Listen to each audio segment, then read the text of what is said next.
Welcome back to the Book in Minutes. Today, we're really digging into some fascinating source material. It's all about how you actually get started on the path to, well, building wealth. Right. Specifically looking at a chapter the author calls Getting Started. It's from a book focused on financial education. Exactly. And our mission today is pretty straightforward. Explore the key mindset shifts and, the practical steps the author outlines. We want to help you grasp these core ideas for unlocking what they term your financial genius. What immediately grabbed me from the source is this core idea that, look, opportunities to build wealth are literally everywhere. They're not rare. Yeah, it's not about scarcity. Not at all. But the catch is most people just haven't been, trained to see them. It made me think of that quote the author included from an old gold miner. Something like There's gold everywhere. Most people are not trained to see it. That really nails the central theme, I think. It really does. And this source, it's not just throwing facts at you. It's laying out a kind of personal thought process, a framework, and actual steps you can take to develop that skill, that ability to spot the gold. Training your financial eyes, basically. You got it. And the text is honest. It says this awakening, this process, it might feel pretty awkward at first, maybe even difficult. Right. It takes real determination, to push past those initial hurdles. But the promise is, if you stick with it, it starts to feel natural, almost second nature. Like learning to ride a bike, that analogy they use. Exactly like that. You wobble, maybe you fall off once or twice, but then you just do it. But getting through that wobbly phase, that needs that initial push, that determination. Yeah, that makes sense. And what's really interesting I found is how these ideas often bump up against what we usually think about money, the conventional wisdom. Definitely challenges some common beliefs. The source lists 10 specific steps the author apparently followed personally. So today we're going to try and unpack some of the really key ones from that list. Sounds good. Where do we start? Well, the source kicks off with something really fundamental. It's almost philosophical, but crucial. It's about figuring out your why. Why do you actually want financial freedom? Ah, yes. The reason greater than reality? That's critical, isn't it? Yeah. Because, let's face it, the path isn't always smooth sailing. No kidding. It can be long, there are ups and downs, setbacks, and if your only driver is, I want more money, well, the source suggests that's often not quite enough. Not strong enough. Right. When things get tough, it's too easy to just, slide back into the old routine. Just working for a paycheck. Staying put. The source used that Olympic swimmer analogy, which I thought was powerful. Yeah, that's a great one. Imagine the discipline, right? Up before dawn, hours and hours in the pool, getting up social stuff. What keeps someone doing that? It has to be something deep. Exactly. There's usually a really personal, emotional why. Doing it for themselves, maybe for loved ones, for this big dream that's more important than the daily grind. That's the fuel. That internal engine gets you through the tough parts. I get that. The author even shares some of their own wants and don't wants, like not wanting to work their whole life for someone else. Wanting control. Yeah, and not wanting job security because that meant being an employee in their view. And seeing parents work hard but maybe not get ahead financially, especially with taxes. Yeah. Those frustrations, those don't wants, can be super powerful motivators for the wants. Like freedom, controlling your own time. And crucially, wanting your money to work for you. The point is, your reasons, whatever they are, they need to pack an emotional punch. Strong enough to keep you going when you hit roadblock. Absolutely. It's the foundation. So building right on that why, the source brings up the second big idea, the incredible power of choice. Every single dollar you get, you're making a choice, consciously or not. Exactly right. Your spending habits, day in, day out, they're essentially deciding your financial path. Are you choosing rich, poor, or middle class? And it's not just about how much you earn, right? Not necessarily, especially at the start. It's about what you do with what you have. The source makes a point that poor people often have poor spending habits. It's not always just about low income. Oh, interesting distinction. And remember that Monopoly story from the author's childhood? Learning super early about assets, things that put money in your pocket, like the rental properties in the game versus liabilities, things that take money out. That understanding shifted their whole mindset. So they consciously chose, even as a kid, I'm going to focus on getting assets. Pretty much. Yeah. And that choice, made over and over, that's the starting block. And just to be clear on the source's definition, an asset puts money in your pocket, a liability takes money out. Simple, but so important. Yeah, that simple framing really cuts through. And the source doesn't pull any punches about excuses people make, does it? No, it calls them out. Things like, oh, I'm not interested in money, or I'm too young for this, or my spouse handles the finances. I've heard those. The text frames these as really costly excuses because they rob you of your two most valuable assets, according to the author: time, which you can never get back, and the opportunity to learn. Not having money right now isn't the core issue. Not learning about it is. Okay, so we've got the why and the power of choice. The source then shifts slightly, but it's still about influences. It talks about choosing your friends carefully, the power of association. Right. And let's be clear, the source isn't saying ditch your friends if they aren't rich. Good, yeah. The point is more subtle. It's that you learn something from everyone you spend time with. And people who are actively trying to build wealth, they tend to, well, talk about money. Investments, business ideas, what's working, what isn't. So you absorb that knowledge just by being around it. Exactly. Yeah. And conversely, friends who might be struggling financially often avoid the topic. Maybe it's uncomfortable or they think it's rude, and the source says, okay, you can learn from that too. You learn what not to do, maybe which financial habits aren't working out. There's also that warning in the text about, what do you call them? Chicken littles. Yeah, the sky's falling types. People who are constantly afraid, always predicting doom and gloom, especially about investments. We all know someone like that, probably. Probably. And the source really stresses you need to be careful. Don't just blindly accept their negativity. Their fear shouldn't dictate your path. Sometimes the best opportunities pop up when everyone else is running scared. Like that example of the friend who is thrilled with a 6% CD. Right. And thought the author was nuts for looking at a 16% return somewhere else because it seemed too risky. That fear just blinded them to a potentially much better opportunity. The surfing analogy the source uses fits perfectly here. It does. Smart investors aren't trying to perfectly time the market peak or bottom. That's almost impossible. Instead, they look for the right conditions, the right wave, and they get in position when things aren't popular, when others are hesitant. Because often your profit is made when you buy, not just when you sell. That's a key insight in the text, and it briefly mentions a sort of legal insider trading through your network. Whoa, okay, explain that. It's nothing illegal. It just means that having knowledgeable friends, being part of networks where people share insights, that gives you access to valuable information, sometimes earlier than the general public hears about it. It's part of building your financial intelligence, cultivating those relationships. Got it. Okay, let's shift gears now. Moving from the foundations to the engine, maybe? Continuous learning and actually mastering the mechanics of money. The source talks about mastering financial formulas. Yeah, the idea is pretty simple. Like baking a cake requires a recipe, building wealth involves understanding and using certain formulas. And the common formula isn't working for most people. Well, the source suggests the standard formula: go to school, get a job, work for money, pay bills, maybe save a tiny bit. Repeat isn't designed to make you rich. So if that formula isn't giving you the results you want, You need a new formula. bingo, you have to change the recipe. This makes me think of the author's story about that real estate course. The $385 weekend course on foreclosures. Yeah, that's a powerful example of investing in education. They learned a new formula there and then spent, 3 years really mastering it while still working their regular job? That's right. And the result wasn't just making millions, though that happened. As the author puts it, that $385 investment essentially bought them their life back, the freedom from needing to work for money. It shows the incredible potential ROI on learning this stuff. It really does. And the source emphasizes that learning quickly is crucial today. Things change so fast, what you knew last year might be outdated. So constant learning. Constant learning. The author mentions taking all sorts of classes, even complex stuff they didn't fully get at first, listening to audio programs multiple times.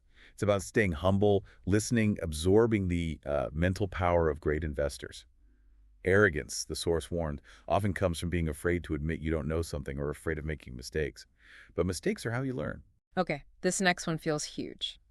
The source calls it potentially the most critical step, and maybe the hardest: self-discipline. Ah, yes. Specifically, the principle of pay yourself first. Why is this one singled out so much? The source basically says it's the #1 differentiator between the rich, the poor, the middle class. If you lack self-control with money, if you have low self-esteem around finances, or can't handle financial pressure, trying to get rich is likely a losing battle. Wow, strong words. It argues that without that internal control, you just get pushed around by life. Bill collectors, tempting sales pitches, keeping up with the Joneses. You're reactive, not proactive. The source connects this to management skills too, right? Yeah. Not just for business owners. Exactly. Managing cash flow, managing people, even just yourself, managing time. These are essential life skills, especially for building wealth. And they all come back to self-discipline. So how does pay yourself first work, according to the source? It mentions the richest man in Babylon. Right, it credits that book. The core idea is simple but profound.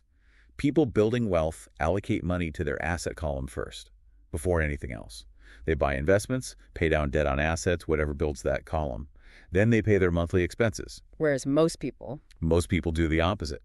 Get paid, pay the rent or mortgage, the car payment, credit cards, utilities, pay everyone else first.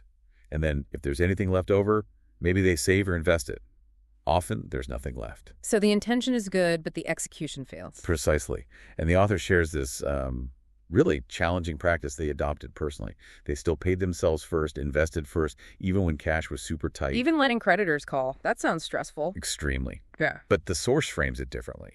It wasn't about being irresponsible. The pressure from those creditors, that tightness, it became a powerful motivator. It forced them to get creative, to find new ways to generate more income, to cover everything. Instead of just dipping into savings to relieve the pressure. Exactly. The pressure built internal strength, financial resilience. It wasn't a reason to raid the asset column. It was fuel for the income column. That's a really counterintuitive but powerful mindset shift. So summing up the self-discipline piece from the source, keep consumer debt low, manage expenses, build assets first, and see financial pressure not as a crisis, but as inspiration to find more income. Don't touch the savings or investments. Make them work for you. You nailed it. That's the essence. Okay, moving on. Let's talk about applying this intelligence strategically. The source uses this kind of provocative term, Indian giver, but in a specific financial context, getting something for nothing. Yeah, it repurposes that term strictly financially. Forget the negative historical connotation. Here, it means a smart investor always asks two key questions. One, how fast do I get my initial investment back? And two, once my money's back, what extra benefit or asset do I get to keep, essentially for free? So it's ROI, but with a twist. Exactly. It's hyper-focused on getting your capital back quickly, minimizing risk, and securing an additional upside. The foreclosure condo example fits here, right? Perfectly. Buy below market, fix it, rent it out. The rental income pays back the initial investment in, say, 3 years in the example. After that, you still own the condo, it's still producing income every month. Relative to your initial cash outlay, that ongoing income and the asset itself feel free. And they apply this to stocks, too. Yep. Invest X amount. Maybe the company announces a great new product, stock pops. You sell just enough shares to pull your original X dollars back out. But you hold on to the rest of the shares. Which are now, technically, free assets. Right. They cost you nothing out of your original capital, and they can keep growing or paying dividends. It's about limiting your downside while maximizing your potential upside. Always looking for that extra something. Like Ray Kroc focusing on the real estate under McDonald's. Exactly. That's the ultimate example cited. He wasn't just in the hamburger business. He was arguably in the real estate business, getting incredibly valuable assets for free alongside the franchise fees. That's strategic thinking. It also connects to how the source says we should approach buying luxuries. It talks about the power of focus. Absolutely. The source is pretty blunt. Don't buy luxuries on credit right away. That whole keeping up with the Joneses thing, it's a trap. Because you're adding to the liability column first. You got it. You're focusing on spending, not building. There's that great story in the source about the friend's son wanting a car. Oh yeah, that one's brilliant. Instead of just handing over cash or letting the kid drain his savings, the dad gives him $3,000. But there's a condition. He has to invest it first. Right. Invest the $3,000, double it to $6,000. Yeah. Then he can use the profit, $3,000 for the car. The original $3,000 goes back into his college fund. And the result wasn't immediate success, was it? No. He actually lost some money at first. But here's the magic. That experience lit a fire under him. He got intensely interested in investing, learned a ton through trial and error. The game of making money became more exciting than the car itself. And the source makes the point that losing early, when the stakes are relatively low, is maybe the best financial education you can get. Invaluable lesson. So the message is clear. Use your desire for nice things, cars, houses, whatever, as motivation to build your asset column first. Generate the income from assets to pay for the luxuries. Because the easy road borrowing gets hard later. Right. While the harder road, initially building assets, makes life much easier in the long run, you have to be smarter than your impulsive desire to spend. Master the money, don't let it master you. Okay, we're nearing the end. Let's touch on two final steps the source highlights. They feel a bit different, maybe less tactical. First, the power of choosing heroes. Yeah, this is interesting. The source suggests we learn powerfully by imitation, by modeling. Think about kids pretending to be their favorite sports stars, mimicking their moves. Okay, how does that apply financially? As adults, we can consciously choose financial heroes. The source mentions names like Trump, Buffett, Soros as examples people might study. You dig into their methods. How do they think? How do they approach deals? What are their stats, so to speak? So by studying them, you absorb their mindset. Kind of.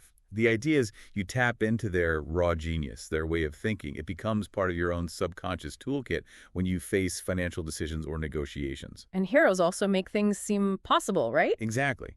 The source says heroes often make really complex things look easy, and that inspires you. It plants the seed of, hey, if they can do that, maybe I can too. It breaks down mental barriers. That makes a lot of sense. Okay, final step discussed in the source, the power of giving, framed as teach and you shall receive. This one's really profound. The author contrasts their two dads again. The poor dad was generous with time and knowledge, but rarely money, saying he'd give when he had extra, which seldom happened. While the rich dad. The rich dad gave away money and education. He believed deeply in tithing, but more broadly in the principle. If you feel you lack something, the first step is to give that very thing away. So if you feel short on money, you should give money. Seems counterintuitive. It does. But that's the principle. If you want more sales, help someone else get sales. If you want contacts, help someone else make contacts. If you want smiles, smile at people. The source uses that analogy of demanding heat from a cold stove. You have to put the wood in first. And the author claims this worked for them personally. Yes, they share that when feeling financially strapped or needy, they would deliberately find someone to give money to or give their time or knowledge. And consistently, it seemed like more would flow back to them, often multiplied. The idea is your world mirrors you. Initiate the flow you want to receive. Giving first aligns with reciprocity. Exactly. And the teach and you shall receive part is key for financial genius. The more you explain and teach what you're learning about money, assets, investing, the deeper your own understanding becomes. Teaching forces clarity. It brings new insights. But the source adds a little warning there too, doesn't it? It does. Sometimes giving doesn't seem to work. And the reflection offered is that maybe it's because the giving was done only to get something back, like a transaction, rather than from a place of genuine generosity or abundance. The intention matters. Wow. Okay, that covers a lot of ground from just one chapter. Let's try to quickly recap the core journey from the source material on getting started. Sounds good. It really starts deep, with understanding your fundamental why, then recognizing the power you have in every financial choice you make, and being mindful of the power of association, who you learn from. Then comes the engine. Continuous learning, finding and mastering the right financial formulas, and building rock-solid self-discipline, especially that tough one, paying yourself first, using pressure positively. Right, then applying that intelligence strategically, focusing on getting your investment back fast while gaining extra assets, that getting something for nothing idea, and using your desire for luxuries as fuel to build assets first, not debt. Don't forget finding heroes for inspiration and mental models. Yes. And finally, that powerful principle of giving, teaching what you learn, giving what you hope to receive, trusting in that flow. Yeah, I think the overarching theme from this source is pretty clear. Awakening your financial genius isn't magic. It's about deliberate choices, constant learning, strong habits, and a strategic mind focused squarely on building assets, not just earning income or piling up debt. Definitely gives you a lot to think about. Which of these steps, listening right now, feels like the biggest hurdle for you? Or which one gets you most excited to try? And maybe chew on this final thought from the source. Many people look at numbers, but they miss the story. Are you reading the story your financial life is telling, or just seeing numbers? Ooh, that's a good one. Lots to reflect on. Thanks so much for joining us on this deep dive today. We hope exploring these ideas helps light up your own path. Keep digging.